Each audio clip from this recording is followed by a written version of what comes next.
नमाज सलात इस्लाम का दूसरा रुकन स्तंभ है और अल्लाह ताला ने इसे मुसलमानों पर फर्ज किया है।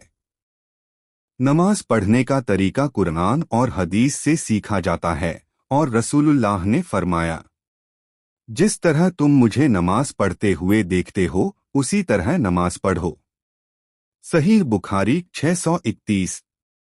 नीचे 5 वक्त की नमाज फर्ज नमाज का आम और सही तरीका बताया जा रहा है जो हदीसों से साबित है। नमाज का सही तरीका 2 या 4 रकत की मिसाल से। 1 नियत। दिल में यह इरादा करें कि आप कौन सी नमाज पढ़ रहे हैं, जैसे फज्र की, जुहर की आदि। ज़बान से बोलना जरूरी नहीं, लेकिन कहा जा सकता है, मैं नियत करता हूँ फर्ज नमाज अदा करने की, अल्लाह के लिए काबे की तरफ रुख करके। 2 तकबीर तहरीमा। हाथ कानों तक उठाकर कहें, अल्लाहु अकबर। फिर हाथ बांध लें। मर्द दाहिना हाथ बाएं पर सीने के ऊपर, औरतें सीने पर हाथ बांधें। 3 किरात। सना ओपनिंग दुआ।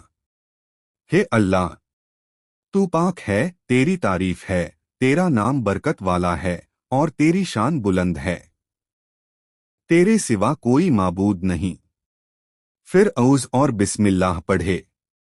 फिर सूरह अल-फातिहा पढ़े और उसके बाद कोई और सूरह या कुछ आयतें जैसे सूरह इखलास। 4 रुकू।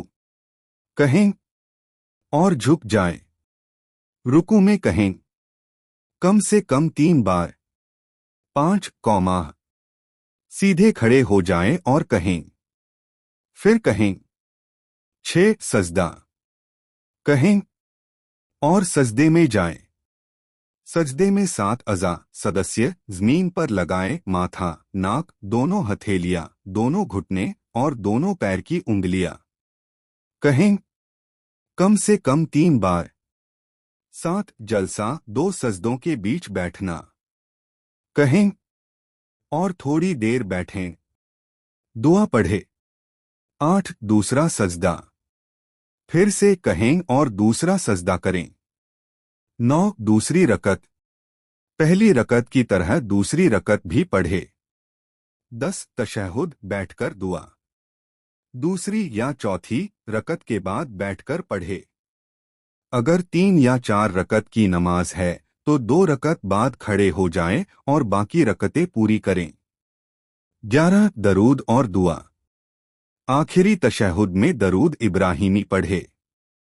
फिर दुआ मांगे, जैसे या जो भी दुआ दिल से करना चाहें।